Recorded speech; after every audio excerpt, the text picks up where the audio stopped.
I want to talk to you about three things, basically. Why Putin decided to re-invade Ukraine. Second, how will this war end?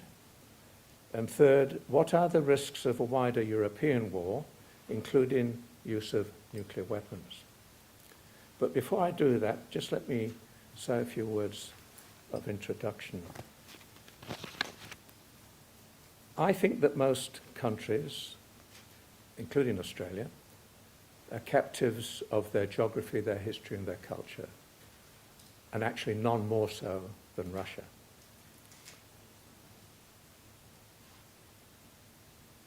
Talking about history, there's a particular Russian saying about history that I want to say, and it goes as follows. For we Russians, the future is certain. It is only the past that is unpredictable. And talking about the past, here's another quote. The reasons for Russia's military setbacks are manifold. Abysmal preparation, a monstrous lack of coordination between the generals, and scant information on the number of enemy troops, to name a few. Russia's war with Japan, Port Arthur, 1904. Doesn't that quote describe what's happening to the Russian army now? Sometimes nothing changes. And I find that very disturbing. And I know Kyle Wilson does too, about today's Russia.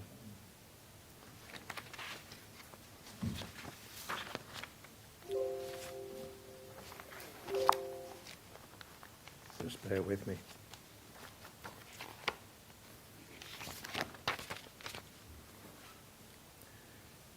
In my view, Russia has no obvious or clear-cut cultural or geographical borders.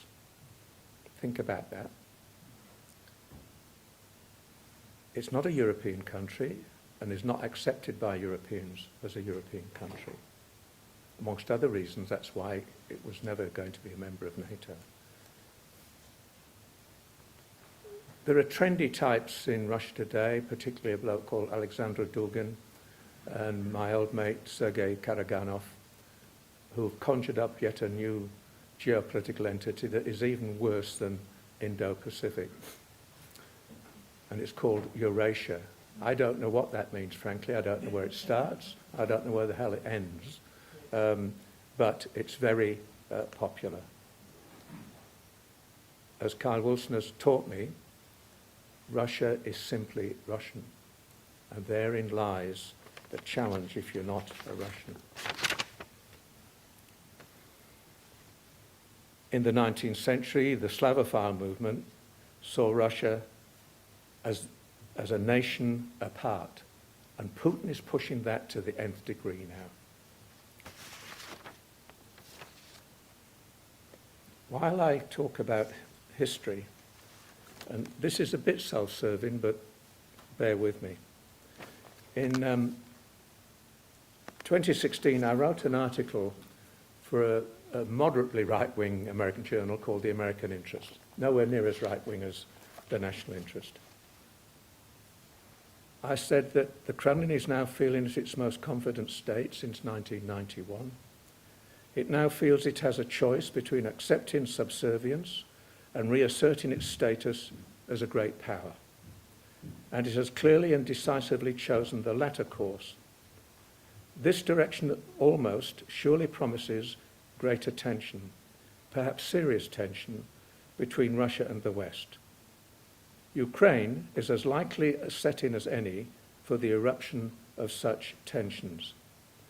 And that is because Russia will pursue a foreign policy that re-establishes as a first priority Russian dominance in its neighbourhood, especially in Ukraine, and forgive me, Ambassador, the Baltics and Eastern Europe. If this means clashing with NATO, it will be prepared to threaten the use of force and re-established old understandings about spheres of influence in Europe. Now, I'm really sad to say that things are a lot worse than that prediction in 2006. I will come on to this, but I think that we're in not only the most serious military crisis in Europe since 1945, but as you'll hear me say later on, I find it hard to imagine how this war will be satisfactorily concluded. I find it hard to imagine that one or the other is going to be easily the dictator without this war extending into Europe itself. And Putin in particular casts around with the phrase nuclear weapons as if this is just a casual, normal extension of conventional conflict. Sorry?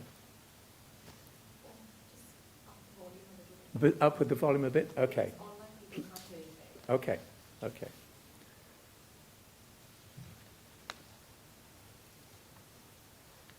So, the three things that I'm going to address are as follows. The first one is, as I've said, why Putin decided to re-invade Ukraine. There are four elements to that. I'm not one of those academics who believe that I've found the magic solution, that my particular theory of international relations is the explanatory variable for everything that happens on the planet. Real life and real policy is rather different from that, in my view. First of all, Putin argues that the collapse of the Soviet Union was the greatest geopolitical catastrophe that Russia had experienced. He uses phrases like, Russia was robbed, and more than robbed, it was plundered. And he cites Crimea, Nash Krim, our Crimea, as that example. Secondly, he talks about the expansion of NATO, and if you'll give the language I use, but he uses a lot of harsh criminal type language. He says that NATO has expanded to within pissing distance of Russia, quote unquote. Third, there is this weird obsessive attitude towards Ukraine. And fourth, that his view is that Russia is returning as a great power. Let me just quickly go through those. Each one of those is worth a lecture in itself. And certainly there are some excellent books just out which I will refer to as I go along. Fundamentally impressive books, not just because they're the best of scholarship on Russia, and not just because they're over 500 pages long, but because in each case they are fundamentally footnoted to primary sources. And I'll come to some of those. Those of you who were in Russia at the time, the Soviet Union, I wasn't, when it collapsed, say that it was an unimaginable experience. You've got to remember that for 70-odd years, the Soviet Union had a unique social experiment. And its theory of communism and the dictatorship withering away and the place running itself by the proletariat and everybody having equal opportunities, a lot of people found attractive. But once you'd visited there and found it to be a third world country or worse in its standard of living and the way things did not work, and the more you heard people's attitudes using phrases such as, they pretend to pay us and we pretend to work.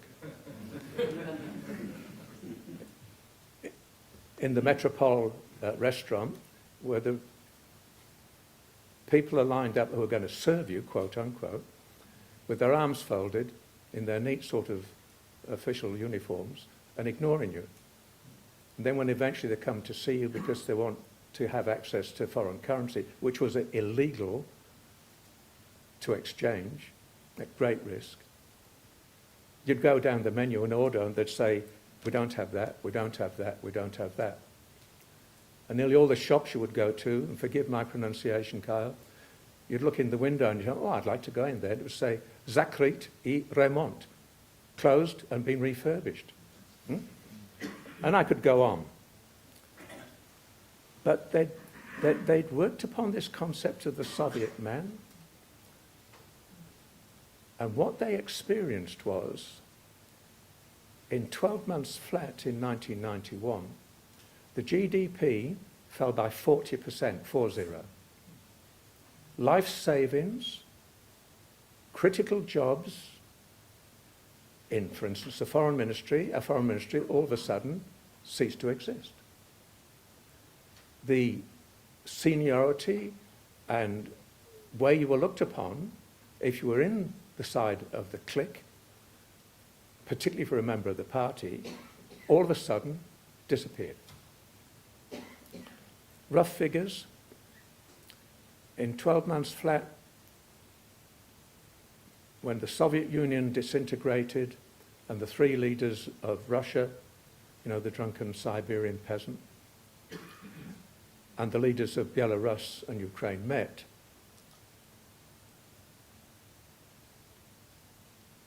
the Soviet Union became 15 different countries, 15, of which we have a representative here. The largest country in the world lost 40% of its territory. And that 40%, by the way, was equivalent to 3/4 of the size of Australia. Think about that. Russia is now of the smallest territorial size since Catherine the Great. We'll come back to her and her longtime lover Potemkin and what he did in the Ukraine, because it's still relevant.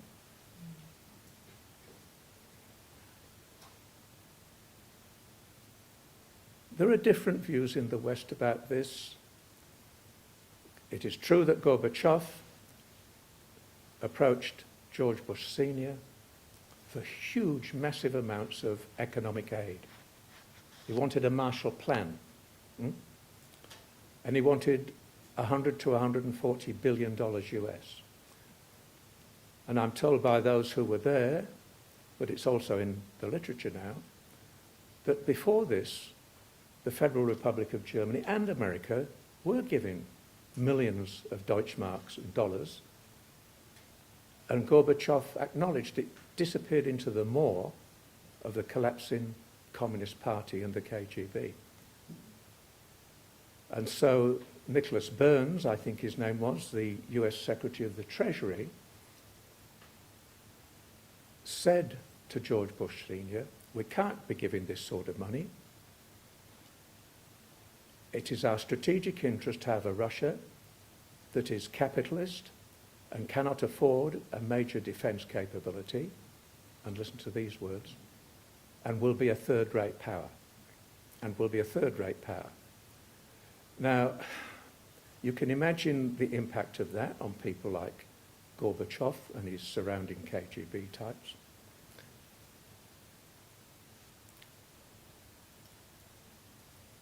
Second, oh, by the way, collapse of the Soviet Union.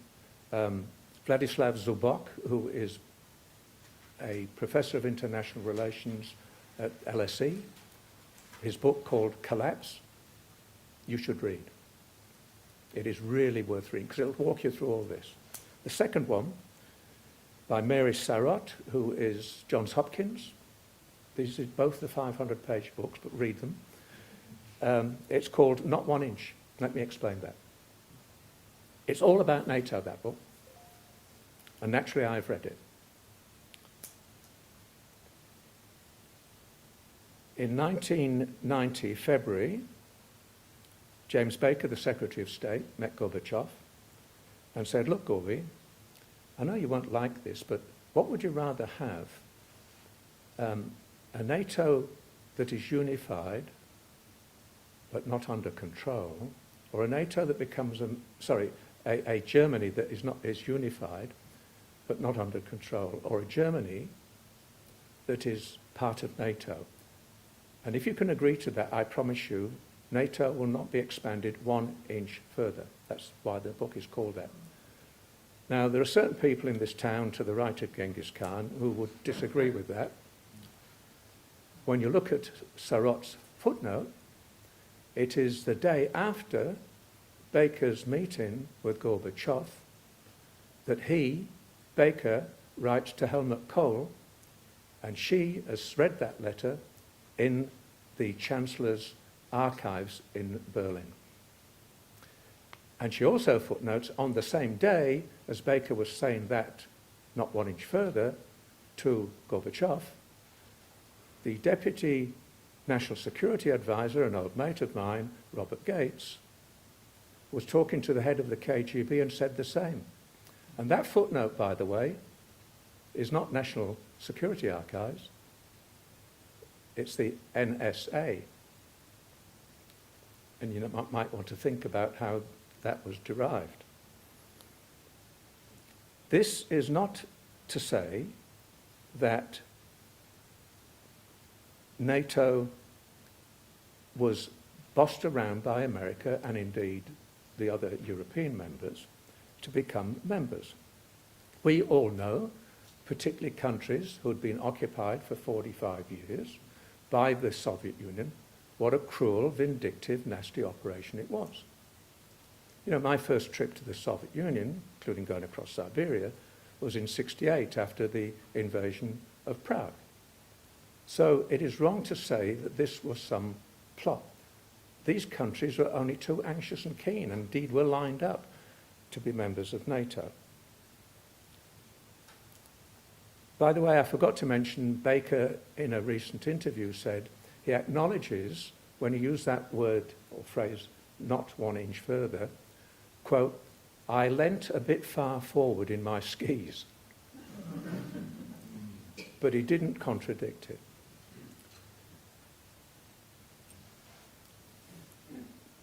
We all know the Russians, like most countries that have long, porous land borders, are obsessed about borders and security. The problem is Russia carries it to the nth degree.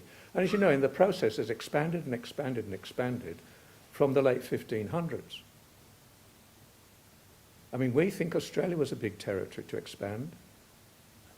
Siberia is 9,000 kilometers from Vladivostok to Moscow. And Russians were at the Pacific coast, by the way, in 1643, a bit before my countryman, the Yorkshireman called Cook. And that tells you something. But it's the sense of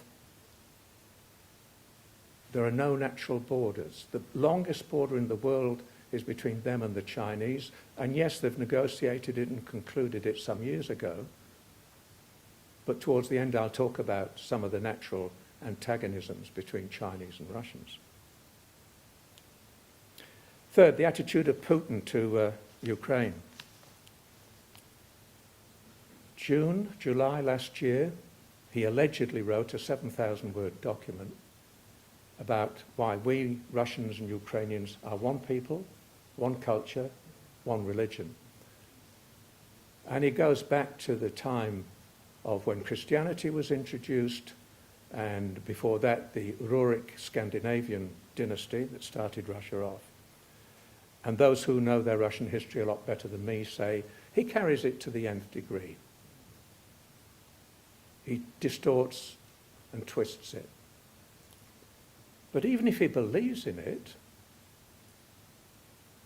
how can Ukrainians, whether they're of Russian descent, as many Ukrainians are, or Ukrainians, accept that they're now one people, one religion, one philosophy?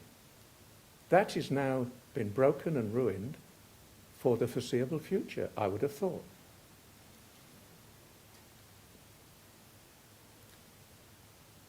Putin, like some other Russians, probably many, has a peculiar attitude to Ukraine. I mean, the geopolitical complexity of Russia and Ukraine is probably worse than that between the country I was brought up in, England, and a place called Ireland. But the issue that Putin believes that Russia is not a real power and will not be a real power again if it doesn't have Ukraine. And he has said to people, including in the West, there is no such state. It does not exist as a state. Now clearly, not least thanks to Zelensky, who's going to be speaking to us remotely here in this university on Wednesday, this has changed Ukrainians enormously. They were already moving in that direction. They were struggling with problems, let's be frank, of corruption and a judiciary of very doubtful independence. But again, as somebody has reminded me, they've had 6 changes of government in 30 years. Finally, Russia is a great power. He thinks that, as I've mentioned, that Russia without Ukraine is not completed as a proper great power. Velika Država. He talks about Ruski Mir, which is, you know, the greater Slavic state of Russia, Great Russians, Ukraine, Little Russians, and Belarus, White Russians. And you see, it's not only him that has pushed that line. 1997, I think it was, when Solzhenitsyn was about to die, he said, and by this time, of course, 6 years, the 15 different countries are in existence. Solzhenitsyn said, Russia must have one Slavic country. Russia, Ukraine, Belarus. There are other elements of a great power that he believes in, and that is both he and his mate Xi Jinping. And remember just how close they are. They've seen each other more than 30 times. A relationship, quote, without limits, you remember, in February this year.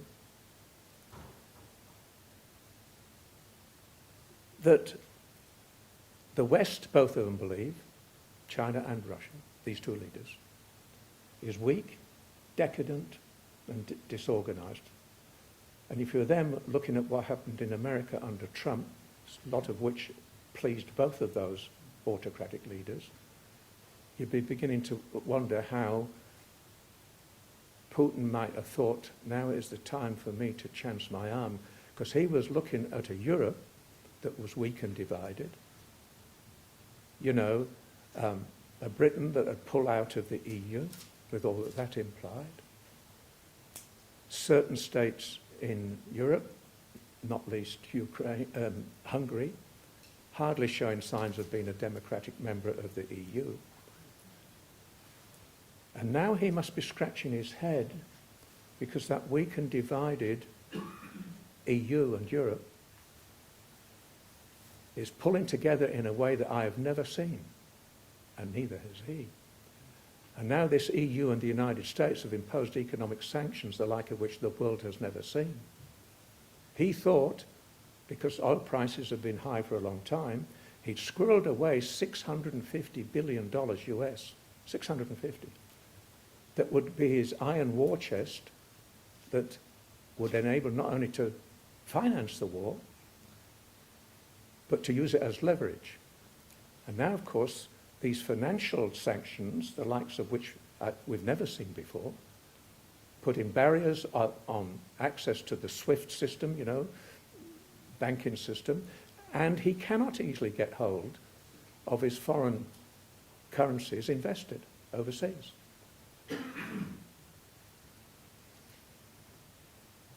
So those are some of the reasons I believe he decided to reinvade Ukraine.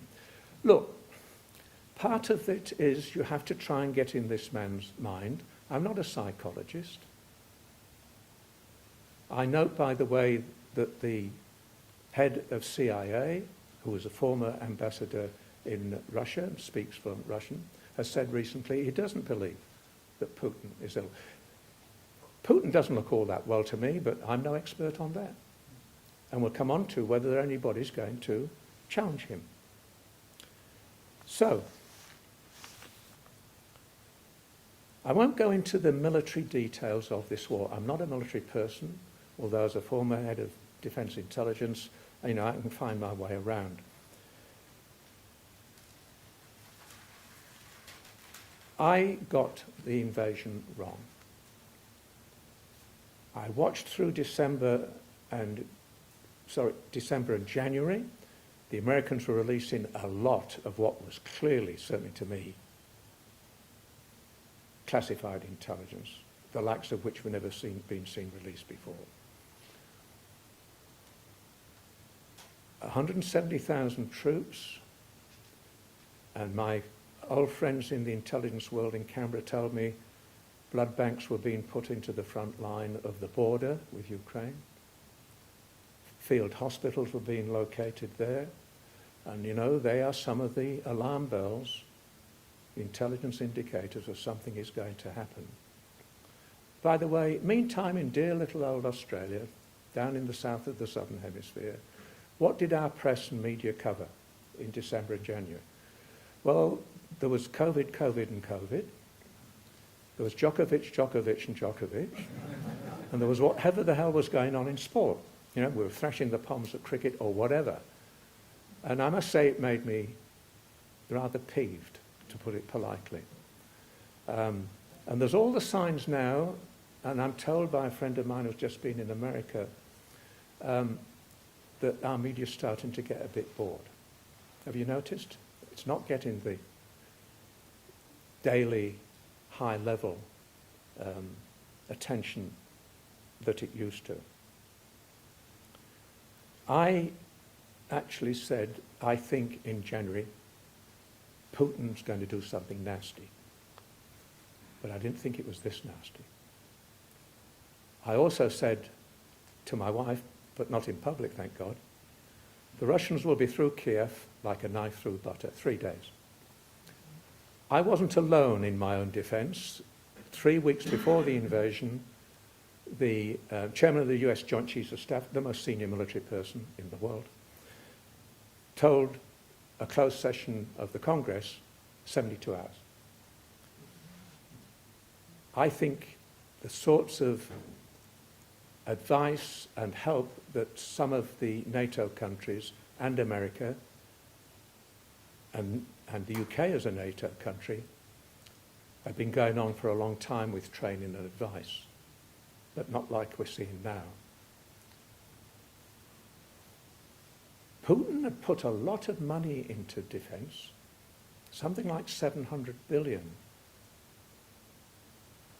after the inadequate performance in Georgia, and it was inadequate. We saw what they did in Crimea, 2014, and in Donetsk and Luhansk, and they performed a lot better. They performed even better in 2015 in Syria, if you noticed. Now, that quote I gave you from 1904 absolutely applies, doesn't it? And worse. And it's a lot worse because the behaviour of the Russian troops, if we're to believe half of the stuff we're seeing on our TV screens, is barbaric and an absolute disgrace. And if Putin has been ramming into people's minds day after day, week after week, month after month, he controls all the media now.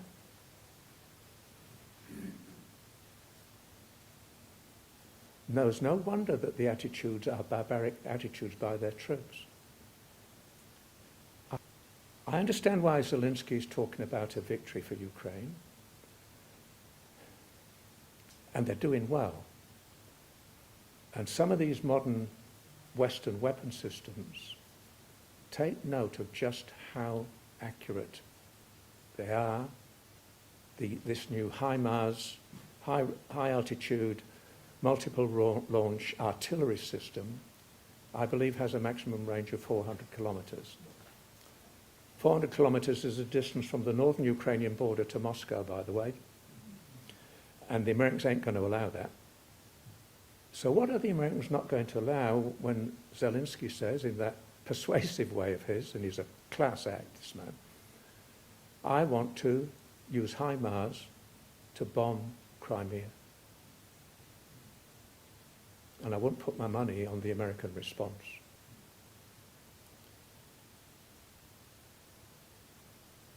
For too often, we in the Western intelligence game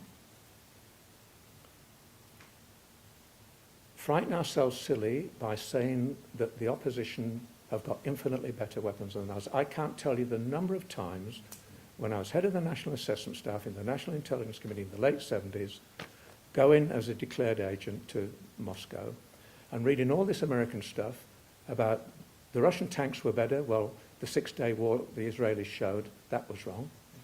That the Akula-class submarine, all titanium hull, can dive at 40 knots. We can't even follow it. Bull, you know what. American nuclear attack submarines followed every Soviet nuclear submarine when they left Severodvinsk or Petropavlovsk-Kamchatsky at a distance of 500 meters and followed behind them day and night for months. And if you don't believe me, there's an American book called Blind Man's Bluff and a British book where the Brits did the same, by the way, called Silent Service. What was the other one I was told in the late 70s by CIA? Oh, SIR, you know, C-U-R, SIR. The Soviets are developing a charged particle beam weapon in the Caucasus that will be able to bring down any known ICBM. Well, we're still looking for it. And we're doing just the same, including in this town today, about China, who have no battle experience in '79. And do we actually believe, as some people in a public organisation in this town declared in public, China now has quieter submarines than the Americans? Oh, really? Pull the other one. Have you ever had the briefings? No. Have you ever been on one? No. So it doesn't surprise me that, myself included, overestimated the Soviet military, the Russian military. I don't know what a Ukrainian victory looks like. I think Zelensky, I understand this. He wants to evict them, including out of Crimea and Donbass. And good luck to him. And we'll come on to, if that happened, what would Putin do? By the way, Putin would have to take a very different approach to Ukraine if the following bit of history had not happened. So when the Soviet Union disintegrated, it had 12,000 strategic nuclear warheads and 30,000 tactical weapons. The Americans under George Bush Sr. worked overtime to get the weapons out of places like Kazakhstan, and guess where else? Ukraine. So Ukraine signed over, and I've forgotten the name of the treaty, 1994. Ukraine had 1,900 intercontinental ballistic missiles. They didn't know how to operate them themselves because guess what? The Soviets had a different way of doing that in places like Kazakhstan and Ukraine. And not least where the KGB had the nuclear warheads separate from whoever launched the missiles. They had 1,900 ICBMs, and one of the very best ones, the SS-18, codename in NATO, Satan, 10 independently targetable re-entry vehicles of 1 megaton each, 10 megatons, made in Dnipropetrovsk. I don't know how to pronounce that, Ukrainian. Imagine where Zelensky would be now if he had 1,900. Putin would have to be excessively careful, would he not? And that treaty said that the United States and NATO and Russia would protect Ukraine. And again, there's no wonder the Ukrainians are so angry. A victory for Russia looks like this. I'll keep my eye on the time. I see where we are. I'll just quickly read you something that a very good colleague of mine, no names, no pack drill, sent me over the weekend from a very distinguished Moscow commentator. Putin thinks he's winning the war. He has modified his initial plan, a quick overthrow of government and installation of a puppet regime, and now basically wants to destroy Ukraine. Putin will keep wearing Ukraine and the West down. Russian military weaknesses may have been exposed, but Ukraine is facing the same pressure. Putin is betting that the longer the war continues, the more the Ukrainian government will face impossible pressures and eventually collapse. Now, you don't have to agree with that, but this has been written by a reasonable person, who, by the way, also says about the leadership,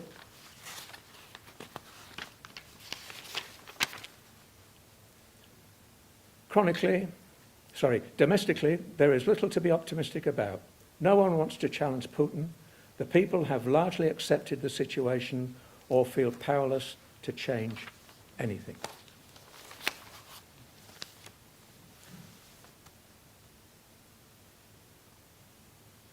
The issue that worries me most, and I've said this at the introduction, and I don't want to be too dark and black about this, but it's a black and dark issue. Putin is using casual phrases about nuclear weapons all the time. The official figure is that Russia has 1,550 deployed long-range strategic missiles. Yeah. But it has a total of 4,500 weapons in stockpile, not put to one side, 4,500 strategic nuclear warheads in stockpile. Putin has a new, over the last 2 years, military doctrine, which goes like this. In the event that Russia is faced by a technologically overwhelmingly superior force, open brackets, my words, NATO, attacking Russia in its own territory, open brackets, however you define Russian territory to be, we will have the right to use tactical nuclear weapons. And he's got tactical nuclear weapons in artillery shells, landmines, sea mines, torpedoes, you name it. Would he use one? You bet. It ain't going to be humiliated and lose. And that is not me sucking up to Putin. And I have to say things like that in this town, because part of the reaction one gets to a lecture like this in this town reminds me of the 1980s, when things got very nasty with us people, scholars. In this university, we had the most senior group of Soviet experts in this university, led by Professor Harry Rigby. I don't know whether Richard is here, his son, who is another distinguished China expert. And then we dropped all that expertise in this research school, and we weren't alone with it. Foreign Affairs told people, we're not interested in Russian anymore, go and learn Chinese. You know? And it went on and on. Right now, and this is not classified, in ONI, Office of National Intelligence, there's one person, one, who was very, very good, who was expert on, guess where? Russia. So the issue of losing our expertise is serious, particularly now we're dealing with such a challenging topic of discussion as potential use of nuclear weapons. You can see Putin has made it, and he's covered himself by saying, on my territory. Well, I presume, you know, if NATO attacks him in Crimea or Donbass, that is his definition of Russian territory. He has the right to use one. The problem I have with it, not only morally, of course, is there is no such thing, in my humble opinion, as the use of tactical nuclear weapons. Why? Because you're not going to stand by somebody dropping a tactical nuclear weapon on you without retaliating, and then you're on the escalating ladder. And in this school we're in, one of my predecessors, Professor Desmond Ball, wrote an Adelphi paper, one of our top scholarly papers internationally, on limited nuclear war. And Des Ball of this university so convinced Jimmy Carter, the president, that Carter wrote to Des and said, you have changed my mind and implied with regard to the Pentagon's view, which used to go on endlessly about limited nuclear war. What about a negotiated settlement? Well, if you look at this deal on grain and so on, and then what Putin did the next day, was that in Mariupol? Anyway, even if you negotiated a settlement, would you trust him? I mean, I've toyed with the idea of, some of you will remember in your history the Congress of Vienna and the Concert of Europe. Yeah, lots of yes. And let's just remember, initially the leaders of those countries, which included all the ones that for 20-odd years Napoleon had monstered, invaded and occupied, including Russia, the initial view was, we'll settle this new Congress with the defeat of Napoleon at Waterloo without the French. And I don't know whether it was Metternich or Talleyrand or Castlereagh or who won the group over to thinking, if you exclude them, things will get even nastier. So imagine if we have a new security order in Europe, which has now just been destroyed single-handedly by Vladimir Vladimirovich Putin. There are those who think, and I wouldn't be surprised if this is Zelensky's thinking, I understand his anger, who think that there is no way we will ever talk to the Russians again and will exclude them from any new security program. Well, I know some of you, maybe a lot of you, unlike me, don't have time for Kissinger. Kissinger's PhD was on the Congress of Vienna. It was called A World Restored, worth reading, by the way, particularly now. And he's right when he says there has to be an accommodation to Ukraine, there has to be an accommodation of some sort to Russia. Now, his idea of accommodation to Russia is to reinstate the status quo ante. That is, they still keep Crimea, Donbass and Donetsk. That ain't going to work, Henry. But his philosophy is dead right. But you may well disagree. Final few words. I need to just, it'd be remiss if I didn't just say a few words about Russia and China. And I've written a lot about this, including a public lecture in honour of Desmond Ball last October. Russia and China are now in a de facto alliance. It will not be a NATO alliance. It won't have an Article 5, an attack on one is an attack on all. It won't be that. But those who say that it's going nowhere are not looking at just what these two countries are doing together militarily, and that's my game. It's easy to dismiss them and say it's a marriage of convenience. Well, there's plenty of those around. It's easy to dismiss it and say there are fundamental racial, cultural, and potentially boundary issues, maybe. But on the military side, listen to this. So Russia, until recently, deliberately did not export its most advanced military technology to China, and one understands that. It's now doing the following. Just give you 2 or 3 examples. I won't be too technical. So the Chinese have now got Sukhoi 35s, the most advanced fighter aircraft Russia has. And remember, by the way, that China has been trying for 35 years to make its own high-performance military jet engines, and guess what? Has not succeeded, and wanted to buy the factory at Dnipropetrovsk that makes them, and the Americans stopped that. Stop that. I'm not saying that the 35 is as good as the Joint Strike Fighter. I don't think anything is.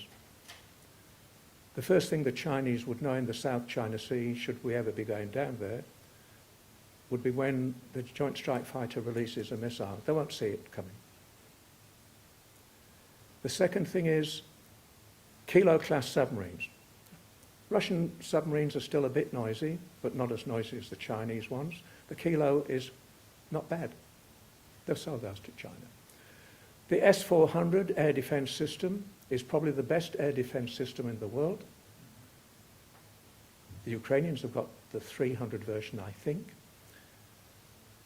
if we came up across that to our north, we would have to use the electronic warfare version of the Super Hornet, called the Growler, the world's best electronic warfare aircraft. Even worse, Putin 2 years ago offered to build for Xi Jinping something the Chinese did not have, a ballistic missile early warning radar. Finally, I mentioned that Xi Jinping should be looking at the problems the Russian army had and having a real look at his own so-called modern army. Remember that the PLA, the People's Liberation Army, oath of allegiance, is not to defend China. It is not. It is to keep the Communist Party of China in power. The Red Army in the Soviet Union did not have that. It was to defend the USSR. It's a worry, frankly. So, if I was talking to Xi Jinping, I would say, so, the Russians have had poor, inadequate joint military operations between the three services. You need to look at your own. They have scattered forces in battalion groups around Kiev in the first few days, and to no avail. Russia's real military doctrine is about building up overwhelming force, as in the Second World War, and then unleashing it on one overarching goal, not penny packets of battalions of 800 people. You need to look at your own force structure. Conscripts have performed poorly.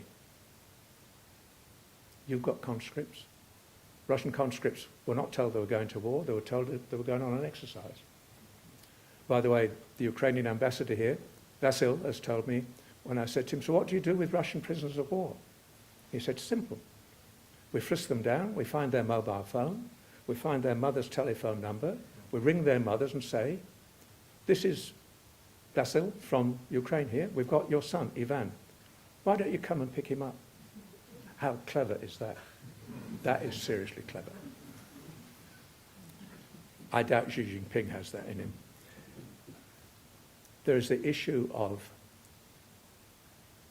poor logistics, dismally poor logistics, with Russian tanks running out of fuel near Kiev, the soldiers running out of food and robbing IGAs, if that's what they have.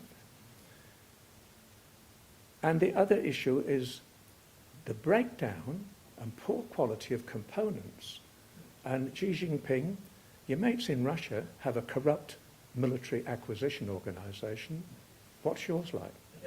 What's yours like? And you wouldn't want to bet money, would you? So, my final sentence.